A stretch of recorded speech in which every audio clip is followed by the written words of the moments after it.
Hello everyone, welcome back to my channel.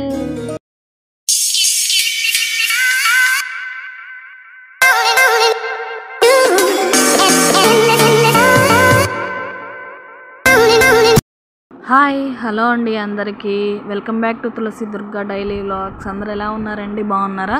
నేనైతే చాలా బాగున్నాను. మీరు కూడా బాగుండాలని మనస్ఫూర్తిగా కోరుకుంటున్నానండి. ఈరోజైతే మా పిల్లలు నైట్ డిన్నర్లోకి వచ్చేసి న్యూడిల్స్ చేయమని అయితే అడుగుతున్నారనమాట. ఎప్పటి నుండో అడుగుతున్నారండి. నేనైతే ఈరోజు అయితే చేస్తున్నాను అనమాట. కావాల్సిన ఇంగ్రీడియంట్స్ మొత్తం ఇక్కడ చూపిస్తున్నాను చూడండి. సన్నగా కట్ చేసుకున్న క్యారెట్, క్యాప్సికము, టమాటో, ఇంకా పచ్చిమిర్చి, 2 అయితే ఎగ్స్ తీసుకున్నాను అనమాట. ఇదిగోండి, నేను ఈ న్యూడిల్స్ మాత్రమే వాడతాను.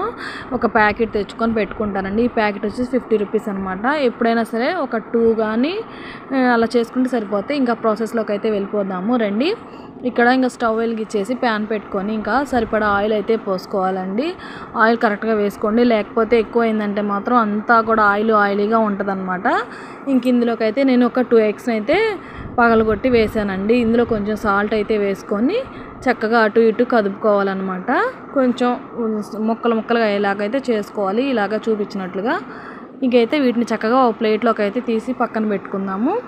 నెక్స్ట్ అయితే అదే ప్యాన్లో అనమాట ఇంకా క్యారెట్ ముక్కలు, అలాగే పచ్చిమిర్చి, ఇక క్యాప్సికము, టమాటో ఇవన్నీ వేసి చక్కగా అయితే హై ఫ్లేమ్ మీద ఒక 2 or 3 మినిట్స్ అయితే చక్కగా వేయించుకోవాలన్నమాట. ఇందులోనే కొంచెం సాల్ట్ అయితే వేసుకోండి. ఆ క్లిప్ మిస్ అయిందనమాట, మీకు చూపించలేకపోయాను నేను. కొంచెం అయితే సాల్ట్ వేసుకొని చక్కగా అయితే రోస్ట్ చేసుకోవాలి. అంటే హై ఫ్లేమ్ మీద పెట్టుకుంటే చక్కగా అయితే కుక్ అవుతాయి అన్నమాట. చూసారు కదా, ఇంట్లో ఉన్న వాటితోనే ఈజీగా, సింపుల్గా, అలాగే టేస్టీగా, హెల్తీగా కూడా సింపుల్గా చేసుకోవచ్చు అండి. బయటవి తెచ్చుకొని తిని వాటి వలన ఏదో కొంచెం స్టమక్లో అలా పెయిన్, ఇది పిల్లలకి చాలా వేస్ట్ ఫుడ్ అనిపించింది బయట. ఇలా ఇంట్లో అయితే చేసుకున్నాను. 2 కరివేపాకు రెమ్మలు అండ్ ఇంకొకటి ఏంటంటే సోయా సాస్. ఇది ఒకటి ఉంటే చాలండి. ఫ్రైడ్ రైస్లు అయినా, మంచూరియా అయినా, ఏవైనా సరే కొంచెం ఆ ఫ్లేవర్ అనిపిస్తుంది కదా, దానివల్ల పిల్లలకి టేస్ట్ ఇదే అనిపిస్తుంది. ఆ సాటిస్ఫాక్షన్ కూడా వచ్చింది అనమాట అలా తిన్నందుకు.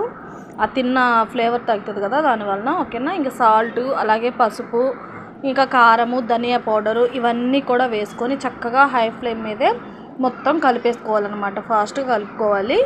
ఇకైతే నేను ముందుగానే ఏమంటారు వాటిని, న్యూడిల్స్ని చక్కగా అయితే బాయిల్ చేసుకొని పక్కన పెట్టేసుకున్నాను అనమాట. వాటిని ప్లేట్లో కొంచెం ఒక 10 మినిట్స్ చల్లారిన తర్వాత అయితే యూస్ చేస్తే బాగా పొడిగా వస్తాయి. ఇలా వాటిని బాండీలో వేసేటప్పుడు ఇదిలిస్తూ కనుక వేసాము అంటే అవి అనేది విడిపోయి చక్కగా న్యూడిల్స్కి బాగా పడుతుంది అనమాట. ఆ మసాలా కూడాను. చూసారు కదా ఇలాగా. ఇంక ఇప్పుడైతే స్టార్ట్ అవుతుంది అసలు ప్రాసెస్. దీన్ని ఫాస్ట్గా కలుపుకుంటేనే మంచిగా ఉంటుంది అనమాట, టేస్ట్ బాగుంటుంది. నాకైతే చాలా కష్టం. ఎప్పుడైనా మా హస్బెండ్ నాకు చక్కగా హెల్ప్ చేస్తూ ఉంటాడండి. ఇంక ఇప్పుడైతే నేనే చేస్తున్నాను అనమాట.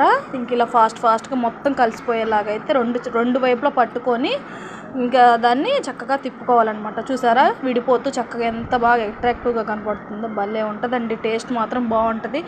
ఆ బయట కన్నా కూడా ఇంట్లోదే చాలా టేస్టీగా అనిపించింది నాకైతే. ఇలా ఈజీగా, సింపుల్గా పిల్లలకి ఉదయం పూట బ్రేక్ఫాస్ట్ లాగా అయినా చేసుకోవచ్చు, అలాగే స్కూల్ నుండి వచ్చిన తర్వాత అయినా కూడా స్నాక్ లాగా చేసి ఇవ్వచ్చు. చూసారు కదండి ఇలాగా.